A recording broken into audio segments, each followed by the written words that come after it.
Hello दोस्तों, स्वागत है आपका अपने यूट्यूब चैनल डायमंड ज्ञान अड्डा में। और मैं आपको ये पैट जो एग्जाम हो चुका है, प्रिलिमिनरी एलिजिबिलिटी टेस्ट, उस पैट का ये इवनिंग शिफ्ट का पेपर है। और इस इवनिंग शिफ्ट की मैं आपको आंसर की बता रहा हूँ, जो कि जारी हो चुकी है। मॉर्निंग सेट का आंसर की मैं आपको बता चुका हूँ, तो चैनल पर वो डली हुई है। आप चाहें जिनका भी मॉर्निंग शिफ्ट का है तो वो उसको उसकी आंसर की उससे मिला सकते हैं।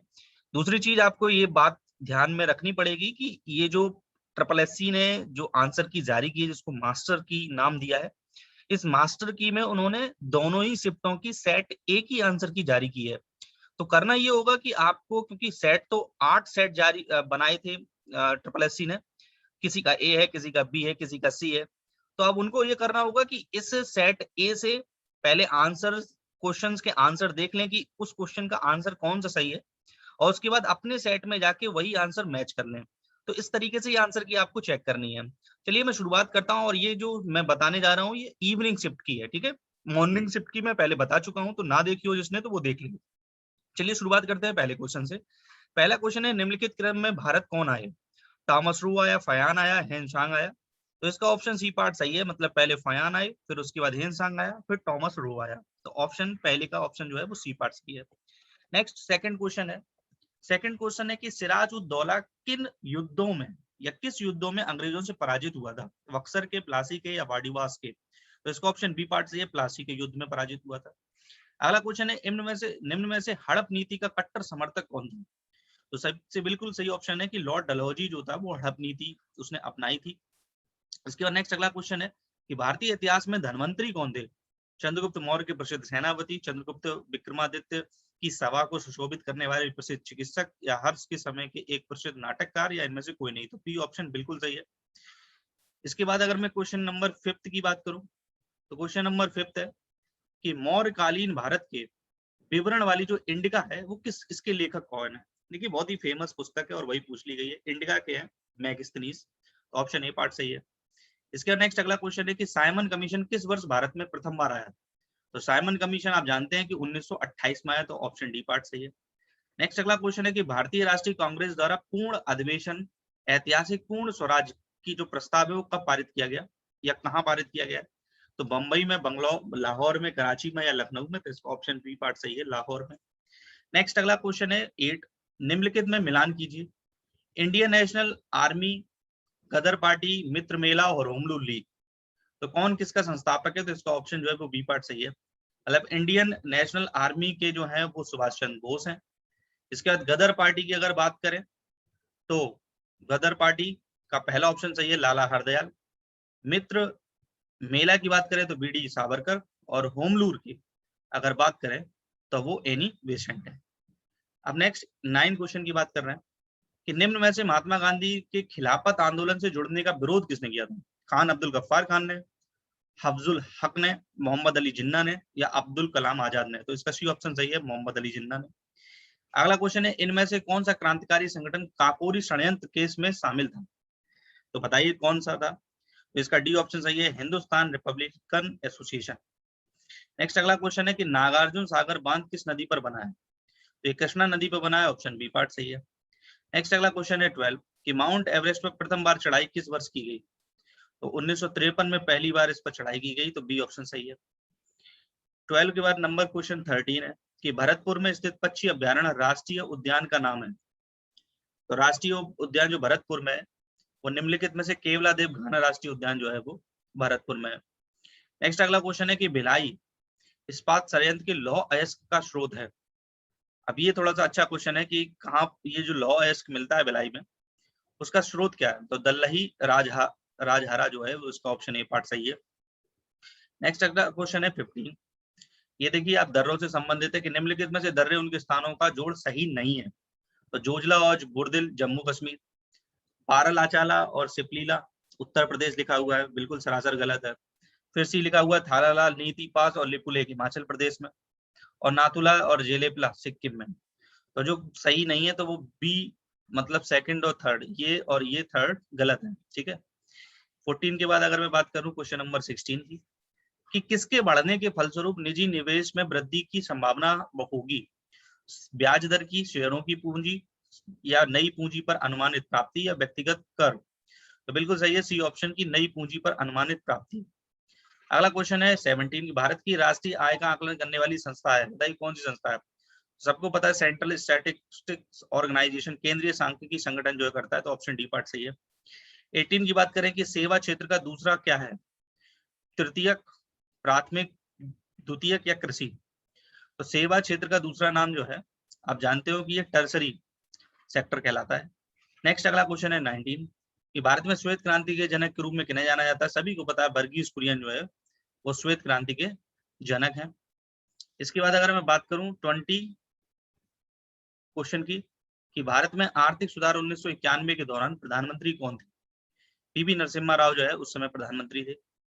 इसके बाद नेक्स्ट अगला क्वेश्चन है 21 कि भारत में संविधान इनमें से क्या सूची में सम्मिलित नहीं है? पुलिस है, कानून और व्यवस्था, जेल या दंड प्रक्रिया संहिता, ये आईपीसी, इसको आप सीआरपीसी या आईपीसी कहते हैं, ये जो है वो संविधान में सूचित नहीं है। अगला क्वेश्चन है कि क्या भारतीय संविधान की मुख्य विशेषता नहीं है? तो अर्थ संघीय संरचना, प्रतिबद्ध न्याय तंत्र, शक्तियों का वितरण या लिखित संविधान और संविधान की सर्वोच्चता। तो इसका बी ऑप्शन सही नहीं है, प्रतिबद्ध न्याय तंत्र। नेक्स्ट अगला क्वेश्चन है 23 कि निम्न में से क्या भारतीय नागरिकों को आर्थिक न्याय प्रदान करता है? मौलिक अधिकार, मौलिक कर्तव्य, राजनीति के निर्देशक सिद्धांत या इनमें से कोई नहीं? तो इसका सी ऑप्शन सही है, राजनीति के निर्देशक सिद्धांत। नेक्स्ट अगला क्वेश्चन है 24 कि भारतीय संविधान का कौन सा अनुच्छेद राज्य सरकारों को ग्राम पंचायतों के आयोजन के लिए निर्देशित करता है? तो अनुच्छेद 40 जो है वो निर्देशित करता है। नेक्स्ट क्वेश्चन है 25 त्रिस्तरीय पंचायती राज व्यवस्था का विचार किसने रखा था? तो ये देखिए बिल्कुल सही है, ऑप्शन ए पार्ट की बलदेव राव राय मेहता समिति कमेटी जो है उसने त्रिस्तरीय पंचायती व्यवस्था का प्रस्ताव रखा था। नेक्स्ट अगला क्वेश्चन है 26 बिजली का प्रवाह सर्किट में कब होता है? स्विच चालू होने पर, स्विच बंद होने पर, या स्विच बंद या चालू होने पर, या इनमें कोई वोल्टेज नहीं होता? देखिए बिजली का प्रवाह सर्किट में कब होता है? स्विच बंद होने पर, ठीक है, जब स्विच बंद करते हैं तब बिजली का प्रवाह होता है। इसके बाद नेक्स्ट अगला क्वेश्चन है कि प्रतिरोध का एसआई इकाई क्या है? तो प्रतिरोध की जो है वो ओम है। नेक्स्ट अगला क्वेश्चन है कि नींबू का खट्टा स्वाद इनमें से किसकी उपस्थिति के कारण होता है? तो साइट्रिक अम्ल के कारण होता है, ऑप्शन ए पार्ट सही है। अगला है 29 कि कर्कट जनक रसायन से होता है, हृदय रोग होता है, मधुमेह होता है, कैंसर होता है या दमा होता है? तो सी ऑप्शन सही है, कैंसर होता है।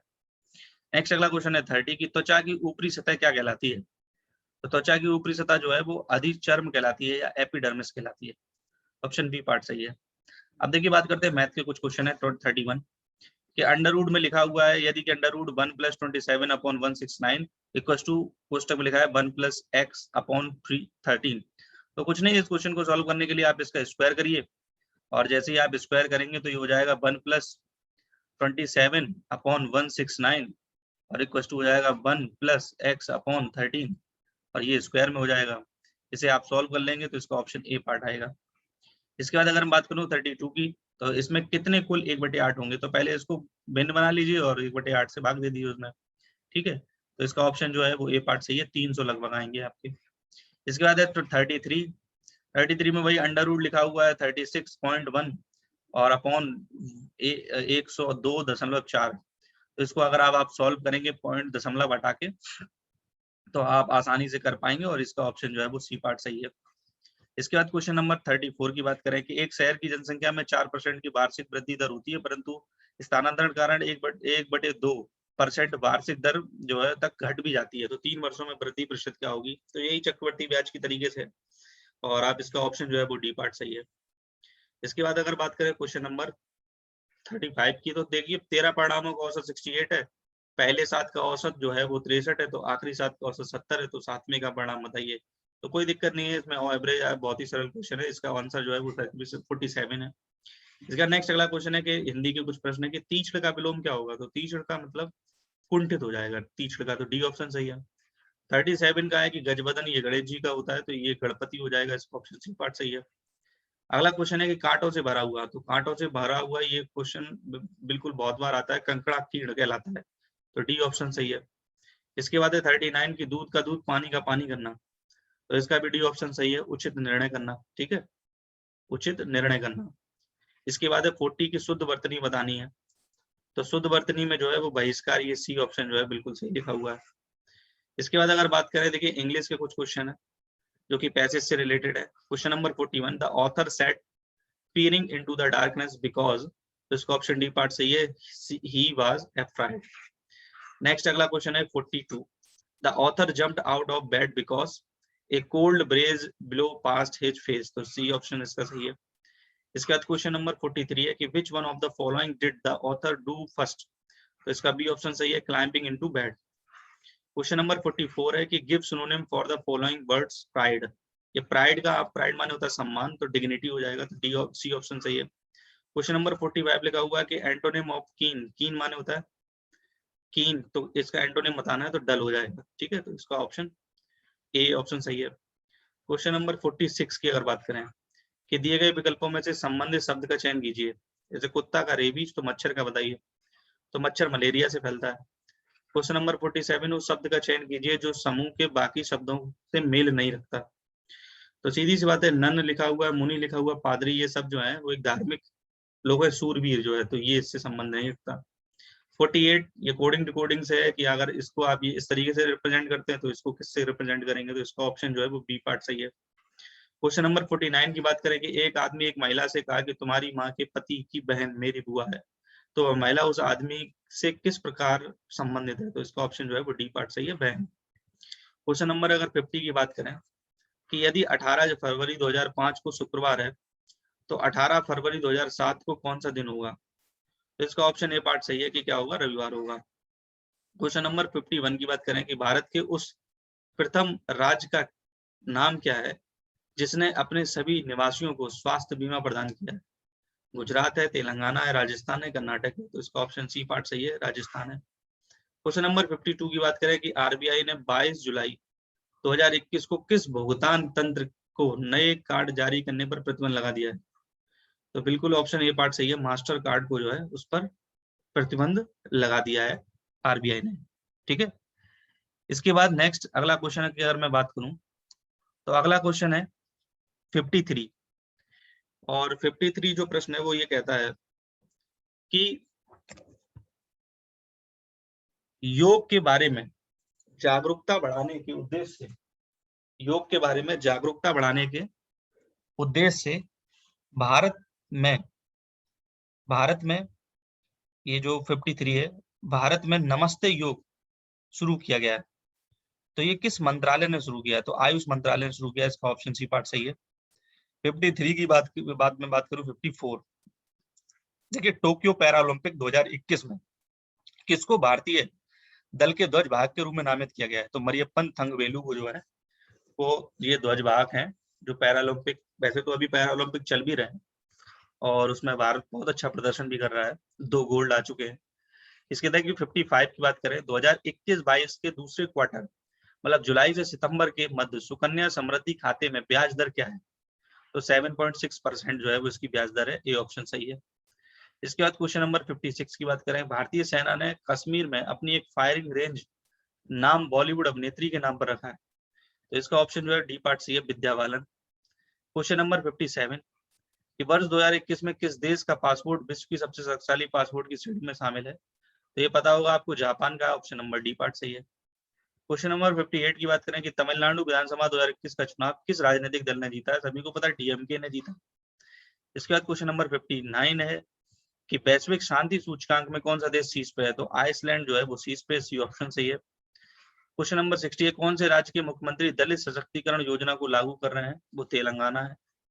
क्वेश्चन नंबर 61 है कि थंडर ड्रैगन की भूमि के नाम से जाना जाता है, ऐसा कौन सा देश है, ये भूटान है, क्योंकि वहां पर आप थंडर ड्रैगन के नाम से जाना जाता है। क्वेश्चन नंबर 62 है कि रियाद किस देश की राजधानी है, तो रियाद जो है वो सऊदी अरब की राजधानी है। इसके बाद अगर बात करें 63 कि क्षेत्रफल की दृष्टि से भारत का निम्न में से कौन सा राज्य सबसे छोटा है, तो इसका क्वेश्चन जो है बी पार्ट सही है, गोवा। क्वेश्चन नंबर 64 की राज्यसभा के चुने हुए सदस्यों का कार्यकाल कितने वर्ष का होता है, तो इसका ऑप्शन सी पार्ट सही है, 6 वर्ष का होता है। क्वेश्चन नंबर 65 विश्व में संयुक्त राष्ट्र कब मनाया जाता है संयुक्त राष्ट्र दिवस, तो 24 अक्टूबर को संयुक्त राष्ट्र दिवस मनाया जाता है। क्वेश्चन नंबर 66 अंतर्राष्ट्रीय न्यायालय कहाँ स्थित है, तो द हेग में अंतर्राष्ट्रीय न्यायालय स्थित है। क्वेश्चन नंबर 67 विश्व प्रसिद्ध खुजराहो मूर्ति कलाएं स्थित है, तो वो मध्य प्रदेश में स्थित है, बी ऑप्शन सही है। 68 क्वेश्चन लिखा हुआ है कि प्रसिद्ध नव कालेवारा उत्सव इनमें से किस राज्य से संबंध है? तो इसका आंसर जो है वो डी पार्ट सही है, उड़ीसा से। क्वेश्चन नंबर 69 है, निम्न में से कौन सी एक हरित गृह गैस नहीं है? तो सीधे आपको ऑप्शन पता है कि नाइट्रोजन जो है वो हरित गैस नहीं है। क्वेश्चन नंबर 70 कि अर्जुन पुरस्कार किस लिए दिया जाता है? तो अर्जुन पुरस्कार जो है वो खेल में उत्कृष्ट प्रदर्शन के लिए दिया जाता है। ठीक है। क्वेश्चन नंबर 71 देखिए, हिंदी के गद्यांश और पद्यांश से संबंधित है, ये दिया हुआ गद्यांश कि उपयुक्त गद्यांश में प्रयुक्त जो है स्पृहणीय शब्द का क्या अर्थ है? तो स्पृहणीय शब्द का अर्थ है प्राप्त करने योग्य, तो ए ऑप्शन सही है। क्वेश्चन नंबर 72 है कि उपयुक्त गद्यांश में लेखक ने मुख्य रूप से बताया है, क्या बताया है? कि महात्मा गांधी के नेतृत्व में राष्ट्रीय आंदोलन कैसा था। नेक्स्ट अगला क्वेश्चन है कि उपयुक्त गद्यांश के लेखक का उद्देश्य क्या था? भारतीय स्वतंत्रता संग्राम की विशेषता बताना। ठीक है, तो बी ऑप्शन सही है। क्वेश्चन नंबर 72 धर्म निरपेक्षता का क्या अर्थ है? सभी धर्मों का आदर करना, तो ए ऑप्शन सही है। 75 कैसे माना जाए कि हमारा स्वतंत्रता संग्राम जनतांत्रिक था? क्योंकि इसमें सभी जातियों सभी धर्मों के लोगों ने भाग लिया था। नेक्स्ट अगला अगर बात करें, लिखा हुआ है कि मानव को सृष्टि का लघु रूप माना गया है, क्योंकि मानव मन में जो घटित होता है वह सृष्टि में घटित होता है, तो ये ऑप्शन सही है। वैज्ञानिक अगला क्वेश्चन है, वैज्ञानिक दृष्टि का अपेक्षाकृत अभाव होता है साहित्य शास्त्री में, तो बी ऑप्शन सही है। 78 क्वेश्चन है कि मानव शरीर को यंत्रवत कहा गया है क्योंकि अवयव रूपी पुर्जों के विकृत होने से शरीर यंत्रवत निष्क्रिय हो जाते हैं, तो इसका सी ऑप्शन सही है। 79 क्वेश्चन लिखा हुआ है कि शल्य चिकित्सकों द्वारा स्वीकार की गई दायित्वपूर्ण चुनौती थी अंग प्रत्यारोपण द्वारा शरीर को सामान्य बनाना, तो इसका सी ऑप्शन सही है। क्वेश्चन नंबर 80 है कि अनुच्छेद में प्रयुक्त निरामय शब्द का पर्याय है, तो इसका ऑप्शन बी पार्ट है जो कि स्वस्थ लिखा हुआ है। अब देखिए कुछ मैथ के जो स्टैटिक पोर्शन के क्वेश्चन है जो कि डीआई से हैं।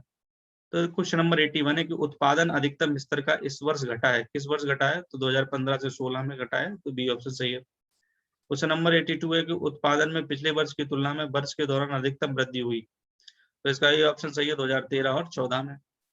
83 है कि प्रथम 3 वर्ष दौरान औसत उत्पादन था, तो 48 MT, तो इसका ऑप्शन जो है वो सी सही है। क्वेश्चन नंबर 84 सीमेंट का अधिकतम उत्पादन दर्ज हुआ इस वर्ष, तो इसका बी ऑप्शन सही है 2014-15 में।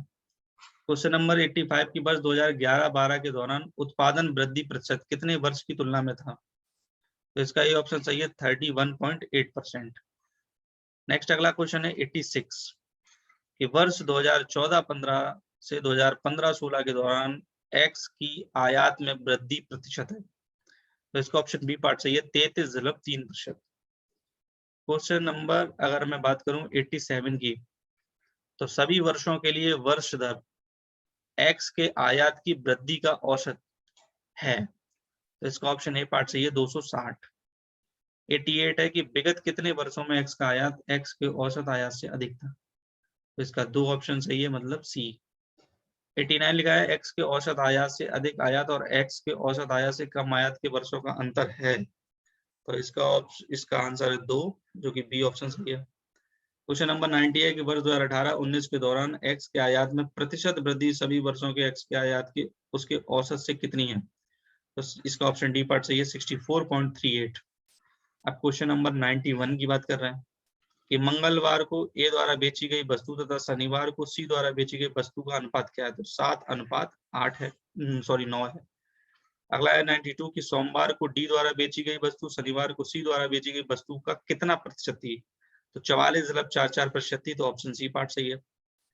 इसके बाद क्वेश्चन नंबर अगर 93 की बात करें, देखिए बी सी डी द्वारा क्रमशः सोमवार मंगलवार तथा शनिवार को बेची गई वस्तुओं का औसत क्या है, तो इसका ये ऑप्शन सही है 44.33। 94 लिखा हुआ है कि सप्ताह के सभी 4 दिनों में डी की बिक्री की तुलना में बी वस्तु की बिक्री में कितने प्रतिशत की वृद्धि आई, तो इसका ऑप्शन जो है डी पार्ट सही है 28.3%। नेक्स्ट 95 है कि सोमवार को बेची गई वस्तुओं की औसत और शुक्रवार को बेची गई वस्तुओं की औसत के मध्य कितना अंतर है, तो इसका ऑप्शन सी पार्ट सही है 5.25%। इसके बाद नेक्स्ट अगली बात करें 96 की। 96 में लिखा हुआ है कि गेहूं उत्पादन में किस वर्ष के दौरान गिरावट आई थी, तो इसका ऑप्शन ए पार्ट सही है 2013-14 में।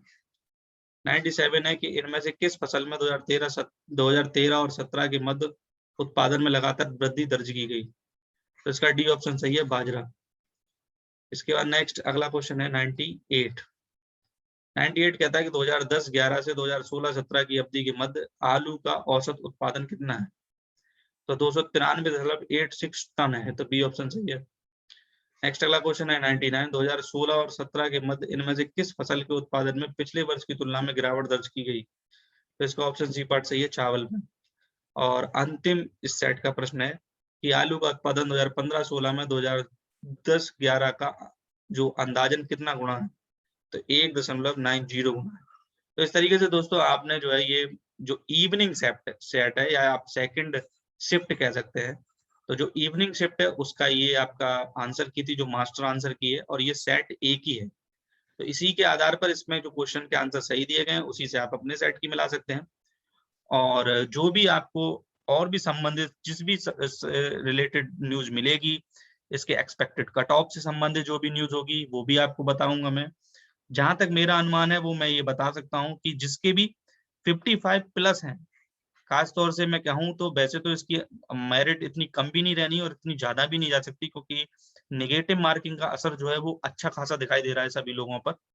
तो इसलिए इसके अगर सेफ स्कोर की मैं बात करूं कि सेफ स्कोर क्या रहने वाला है, तो सेफ स्कोर यही है जो मुझे लगता है, वो ये है कि जिसके भी 60 से प्लस हैं तो वो तो अपने आप को बिल्कुल एक सेफ जोन में रख सकता है, और 60 से कम वाला वो अनसेफ ही है। कैटेगरी वाइज अगर मैं बात करूं तो जनरल की कैटेगरी ऑब्वियस सी बात है कि मुझे तो जो लगता है कि वो 70 के आसपास अराउंड रहने वाली है, क्योंकि इसमें कोई ऐसा नहीं है कि बहुत वैकेंसी बहुत कम है, और 17 लाख लोगों ने फॉर्म पेपर दिया है एग्जाम सेंटर पर जाके। तो इसलिए वैकेंसी बहुत कम है और वैकेंसी केवल 7,000 है, 7,000 समथिंग है, और 17 लाख दे रहे हैं, लगभग 1.5 लाख लोगों को उनको पास करना है। तो फिर 17 में 1.5 लाख, तो आप समझ सकते हो कि मेरिट कितनी हाई होने वाली है। तो फिर भी देखते हैं क्या होने वाला है, कैसा होगा। तो जो भी होगा आपको न्यूज जरूर मिलती रहेगी। चैनल को जरूर सब्सक्राइब कर लीजिए, बेल आइकन को प्रेस कर लीजिए, और अगर आपको वीडियो अच्छी लगी है तो जरूर लाइक कर लीजिए। धन्यवाद।